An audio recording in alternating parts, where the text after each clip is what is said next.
Hello दोस्तों, welcome to guidance academy. मेरा नाम सतीश है। आज मैं आपके सामने क्लास 9th का चैप्टर क्वाड्रिलेटरल लेकर आया हूं और आज हम उसके बारे में इंट्रोडक्शन और उसकी प्रॉपर्टीज़ को देखेंगे। चैप्टर को शुरू करने से पहले आप सब लोगों ने अगर चैनल को सब्सक्राइब नहीं किया है तो सबसे पहले आप उसको सब्सक्राइब कर लीजिए और बेल आइकन पे क्लिक कर दीजिए। और वीडियो अगर समझ में आए तो उसको लाइक और शेयर भी ज़रूर करें। क्वाड्रिलेटरल आप लोगों ने पता भी होगा क्वाड्रिलेटरल का मतलब क्या होता है। क्वाड्रिलेटरल एक क्लोज्ड शेप होता है। क्वाड्रिलेटरल एक क्लोज्ड शेप होता है with 4 sides, 4 vertices and 4 angles. क्या बोला हमने? जिसमें 4 साइड होती हैं, 4 वर्टिसेस होते हैं और 4 एंगल्स होते हैं, उसे हम क्वाड्रिलेटरल कहते हैं। एक क्लोज्ड शेप, ठीक है।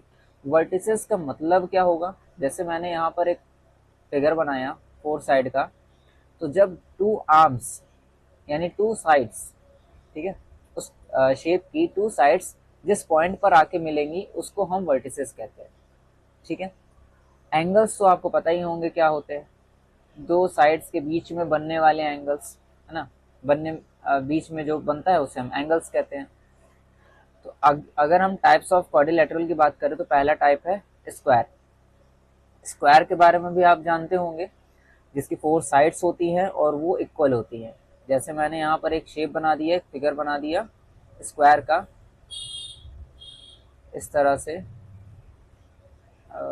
थोड़ा सा ज़्यादा बड़ा बन गया था, ठीक है। ये एक शेप है ABCD।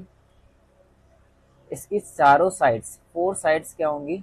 इक्वल होंगी और इंटरनल एंगल्स 90 डिग्री का बनेगा। All angles are 90 degree. 90 degree के एंगल्स यहाँ पर इक्वल होंगे। तीसरी चीज, अपोजिट साइड्स आर पैरेलल। ये क्वाड्रिलेटरल है तो इनकी अपोजिट साइड्स भी क्या हो जाएंगी? पैरेलल। कहने का मीन्स जो AB साइड है वो CD के पैरेलल हो जाएगी एंड BC पैरेलल होगी DA के, ठीक है। Diagonals are equal in length. जो इसके डायगोनल्स हैं, डायगोनल्स मतलब ये वाले BD, ठीक है। डायगोनल्स मतलब BD और दूसरा डायगोनल है इसका AC। तो जो एक डायगोनल है BD वो दूसरे डायगोनल्स के इक्वल हो जाएगा। Diagonals are perpendicular. जो इसके डायगोनल्स हैं वो परपेंडिकुलर होंगे। परपेंडिकुलर का मतलब एक दूसरे को जब कट करेंगे, इंटरसेक्ट करेंगे तो परपेंडिकुलर इंटरसेक्ट करेंगे, इस तरह से। तो यहाँ पर भी क्या बनेगा? 90 डिग्री का एंगल बनेगा, ठीक है। जब यहाँ पर इंटरसेक्ट करेंगे तो यहाँ पर भी 90 डिग्री का एंगल बनेगा, क्योंकि जहाँ पर परपेंडिकुलर की बात आती है तो वहां पर एंगल बनता है 90 डिग्री का। Diagonals also bisect each other. जो डायगोनल्स हैं वो एक दूसरे को बाइसेक्ट भी करते हैं। बाइसेक्ट का मतलब होता है हाफ में डिवाइड करना, ठीक है, हाफ में डिवाइड करना, ठीक है। बाइसेक्ट का मतलब हाफ में डिवाइड करना। तो सबसे पहले हम लोग नॉर्मल सा जो शेप है, बहुत सारे नहीं 6-7 शेप है, उसके बारे में पढ़ लेंगे और इसको आप अच्छे से समझिएगा भी, तभी आगे का चैप्टर समझ में आएगा। ये सारी प्रॉपर्टीज आप अपने माइंड में रखेंगे कि स्क्वायर में 4 साइड्स इक्वल होती है, इंटरनल एंगल्स 90 डिग्री का होता है, अपोजिट साइड्स पैरेलल होती हैं, डायगोनल्स इक्वल होते हैं, डायगोनल्स परपेंडिकुलर होते हैं एक दूसरे को जब इंटरसेक्ट करते हैं, और डायगोनल्स एक दूसरे को बाइसेक्ट भी करते हैं, हाफ हाफ में डिवाइड करते हैं। बाइसेक्ट का मतलब मैंने आपको बता दिया। मान लीजिए यहाँ पर ये जो पॉइंट है O है, ठीक है, तो ये डायगोनल हमारे पास BD है, तो डायगोनल एक दूसरे को बाइसेक्ट कर रहा है, तो इसका मतलब हुआ कि OD equals to OB, bisect कर रहा है, इक्वल इक्वल। दूसरा अगर हम डायगोनल देखें तो OA इक्वल्स टू OC हो जाएगा। नेक्स्ट पे आते हैं। नेक्स्ट है रेक्टेंगल। रेक्टेंगल कुछ इस तरह का रहेगा, जिसमें एक लेंथ होगी और एक ब्रेथ होगी। ये एक रेक्टेंगल ABCD है। रेक्टेंगल में opposite sides are equal. Opposite मतलब जो AB साइड है वो CD के इक्वल हो जाएगी एंड जो BC साइड है वो DA के इक्वल हो जाएगी। Internal angles are 90 degree. Again वही चीज, इसके इंटरनल एंगल्स भी क्या हो जाएंगे? 90 डिग्री हो जाएंगे। कहने का मतलब एंगल B हो या एंगल C हो या फिर एंगल A, एंगल D हो, वो सारे एंगल्स हमारे हो जाएंगे 90 डिग्री के। All angles are 90 degree. Opposite sides are parallel, तो जो उसकी अपोजिट साइड्स हैं वो पैरेलल हो जाएंगी। अपोजिट मतलब ए बी के पैरेलल कौन सी होगी, C D, and B C के पैरेलल हो जाएगी D A. Diagonals are equal length, again इसके डायगोनल्स, डायगोनल्स इसका क्या हो जाएगा, बी डी। जो अपोजिट वर्टिसेस को ज्वाइन करते हैं उसे हम बोलते हैं डायगोनल, ठीक है। B D equals to A C, B D equals to A C equal होंगे। Diagonals also bisect each other, diagonals क्या करेंगे, एक दूसरे को बाइसेक्ट करेंगे। कहने का means O D equals to O B and O C equals to O A, एक दूसरे को हाफ हाफ में डिवाइड कर देंगे। यहाँ पे आपने एक चीज नोटिस करी होगी कि डायगोनल जो है परपेंडिकुलर बाइसेक्ट नहीं कर रहा है, यानी कि यहाँ पर जो 90 डिग्री का एंगल नहीं बनेगा, ठीक है। रेक्टेंगल में 90 डिग्री का एंगल जब डायगोनल्स बाइसेक्ट करेंगे, इंटरसेक्ट करेंगे, उस पर 90 डिग्री का एंगल नहीं बनता है, ठीक है, वो केवल स्क्वायर में बनेगा। आगे आते हैं पैरेललोग्राम। पैरेललोग्राम कुछ इस तरह का होता है, रेक्टेंगल के शेप का ही होगा, बस उसको आप क्या कर दीजिए, थोड़ा सा तिरछा कर दीजिए, ठीक है, तो बन जाएगा पैरेललोग्राम इस तरह से, ठीक है। ये एक पैरेललोग्राम है A B C D. Parallelogram में अपोजिट साइड्स इक्वल होती हैं, अपोजिट साइड्स मतलब A B equals to C D होगा एंड सी डी करें sorry B C equals to D A होगा, ठीक है। अपोजिट साइड्स इक्वल होंगे, opposite angle are equal. Opposite angle का मतलब अगर एंगल ए जितना है उतना ही एंगल सी होगा, यानी angle A equals to angle C and angle B equals to angle D होगा। Adjacent angle are sum of 180 degree. तो जो एडजेसेंट एंगल है, एडजेसेंट का मतलब क्या होता है, जो सेम साइड पर बने होते हैं, ठीक है। सेम साइड का मतलब यहाँ पर एक एंगल ए बन रहा है, ठीक है। अगर हम ए बी की बात करें तो ए बी पर एक तरफ एंगल ए बन रहा है और दूसरी तरफ एंगल बी बन रहा है, तो जब हम एंगल ए और एंगल बी का सम देखेंगे उसका सम आएगा 180 डिग्री, ठीक है। इसे कहते हैं एडजेसेंट एंगल।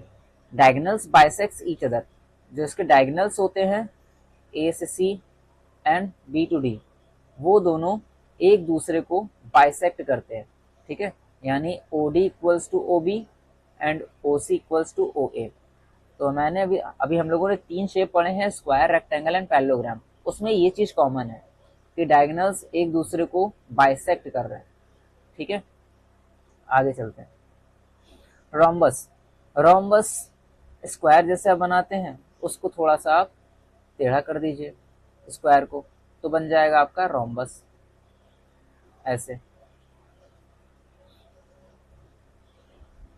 स्क्वायर की कुछ प्रॉपर्टीज इसमें सेम होती हैं, इसकी एक सेम होती हैं, जैसे कि ऑल साइड्स आर इक्वल, जितनी भी साइड्स होंगी वो इक्वल होंगी, 4 sides are equal, A B equals to B C equals to C D equals to A D, सारी साइड्स इक्वल होंगी। Opposite angles are equal, opposite angles जैसे parallelogram में opposite angle था वैसे इसमें भी है, angle A equals to angle C and angle B equals to angle D, angle A equals to angle C and angle B equals to angle D, opposite angle equal हो जाएंगे। Adjacent angle are sum of 180 degree, again वही चीज, जो angle A होगा plus angle B करेंगे तो 180 degree के equal हो जाएगा।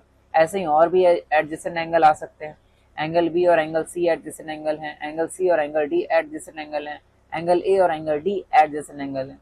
तो इन सब का सम जो होगा वो 180 डिग्री होगा, एडजेसेंट एंगल का सम 180 डिग्री। एंड क्वाड्रिलेटरल,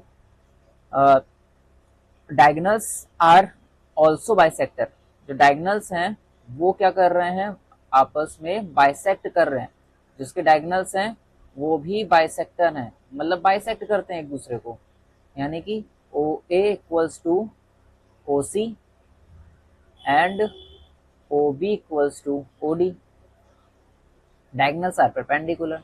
अब इस केस में क्या होगा कि डायगोनल्स जो होंगे वो परपेंडिकुलर होंगे, यानी यहाँ पर जो सेंटर पर है वहां पे 90 डिग्री का एंगल बनेगा, ठीक है, यानी angle D O C equals to angle B O C equals to angle A O B equals to angle A O D equals to 90 degree. Perpendicular हैं तो 90 डिग्री का एंगल बनाएंगे। उसके बाद आते हैं ट्रेपेजियम पर। ट्रेपेजियम कुछ इस तरह का होगा, इस तरह से ट्रेपेजियम दिखाई देता है। उसकी दो साइड्स, अपोजिट साइड्स पैरेलल होती हैं, ठीक है। उसमें कहने का मतलब कि एक जो पेयर होता है वो पैरेलल साइड का होता है, ठीक है। तो one pair of opposite sides are parallel. तो पैरेलल की बात करेंगे तो यहाँ पर हमको केवल एक पेयर दिख रहा है जो कि ए बी और सी डी का है। तो ये जो दोनों साइड है ये दोनों आपस में पैरेलल होती हैं, ठीक है, ट्रेपेजियम में। Sum of angles on non parallel sides are 180 degree.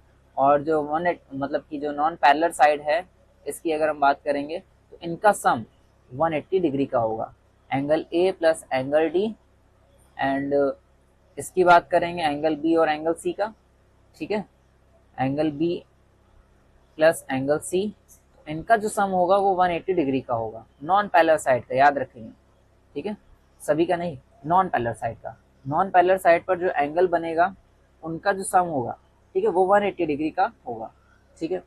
आगे आते हैं काइट। काइट बहुतों ने उड़ाई भी होगी, मकर संक्रांति पर उड़ती है काइट। तो काइट को बनाने के लिए हम लोग क्या करेंगे, एक ऐसा ट्राइंगल शेप बनाएंगे और उसके नीचे को और ऐसा ट्राइंगल शेप बना देंगे, ठीक है, इस तरह से।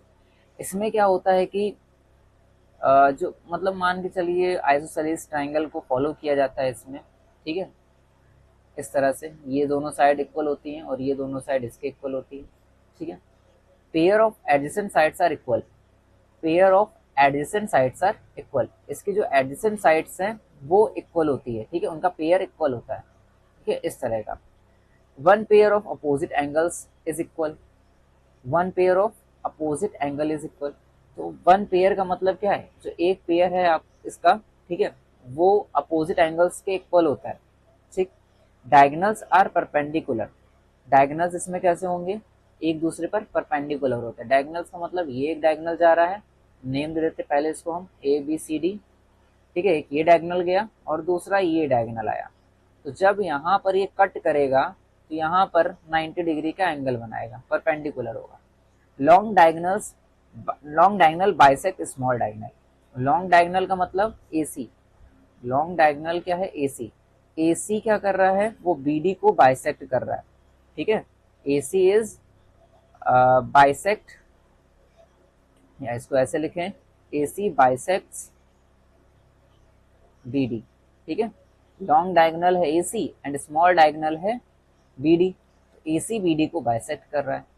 ये प्रॉपर्टीज इंपॉर्टेंट है, इसको याद रखेंगे सभी शेप के लिए। अब आते हैं मोस्ट इंपॉर्टेंट थ्योरम पर, मिड पॉइंट थ्योरम, ठीक है।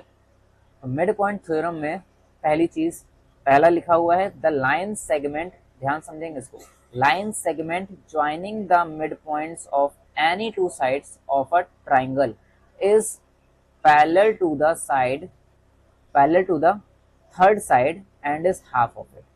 कहने का इसका मतलब सिंपल सा है, ज़्यादा टफ नहीं है, कि एक ट्राइंगल है, पहला जो थ्योरम कह रहा है वो एक ट्राइंगल है, उस ट्राइंगल में क्या करना है हमें, उस ट्राइंगल की जो कोई भी दो साइड ले लेनी है, ट्राइंगल की कोई भी दो साइड लेनी है और उसका मिड पॉइंट लेना है। सपोज दैट मैंने ये ट्राइंगल का एक मिड पॉइंट लिया, एक साइड ये ए बी ली, इसका मिड पॉइंट ये लिया, दूसरी साइड ए सी ली, इसका मिड पॉइंट ये लिया। अब हम जब इसको मिलाएंगे, इन दोनों को ज्वाइन करेंगे, एक लाइन सेगमेंट बनेगा, ठीक है। ये जो लाइन सेगमेंट है वो थर्ड साइड के पैरेलल होगा और इस लाइन सेगमेंट का नाम दे दे रहे हैं PQ, ठीक है। ये जो PQ है वो BC के पैरेलल होगा, क्या बोला गया था इसमें, PQ BC के पैरेलल होगा और आगे लिखा हुआ है इज हाफ ऑफ इट, मतलब जो PQ है वो BC का हाफ भी होगा, ठीक है। पहली थ्योरम कह रही थी अगर आप ट्राइंगल के दो साइड के मिड पॉइंट को ज्वाइन करते हैं तो वो थर्ड साइड यानी BC के पैरेलल होती है और वो उसकी हाफ होती है, ठीक है। नेक्स्ट पे आते हैं, next, a line through the mid point of side of triangle parallel to another side bisects the third side. Simple सी बात कह दी इसने कि एक ट्राइंगल है, ट्राइंगल ABC, इसका हमें क्या करना है, कोई भी है ना ट्राइंगल, ट्राइंगल के एक साइड लेनी है और उसके मिड पॉइंट से एक लाइन डालनी है। सपोज दैट मैंने यहां से डाल दी, ए बी है एक साइड, ए बी से मैंने मिड पॉइंट लिया, ठीक है, मिड पॉइंट से एक लाइन ड्रॉ करनी है। लाइन का मतलब इस तरह से, है ना, हमें ऐसे लाइन होते हुए ड्रॉ करनी है, ठीक है। एक लाइन जब हम ड्रॉ करेंगे तो क्या हो जाएगा, another side parallel to another side, another side कौन सी होगी, बीसी। ये जो लाइन एल आ रही है ये बीसी के पैरेलल होगी, ठीक है।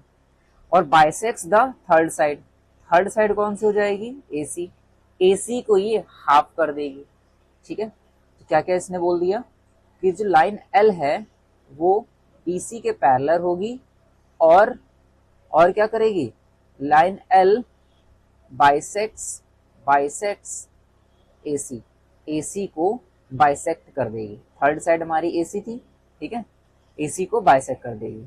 तो ये कुछ मतलब दो थ्योरम थी मिड पॉइंट थ्योरम में, ठीक है। इसको आप याद रखिएगा, इस पॉइंट को याद रखिएगा, इंपॉर्टेंट है थ्योरम, ठीक है। इसी पर आगे मेनली क्वेश्चंस इसी पर आगे आते हैं, ठीक है। आगे चलते हैं हम लोग, तो आगे तो एंड हो गया है, ठीक है। Thanks for watching.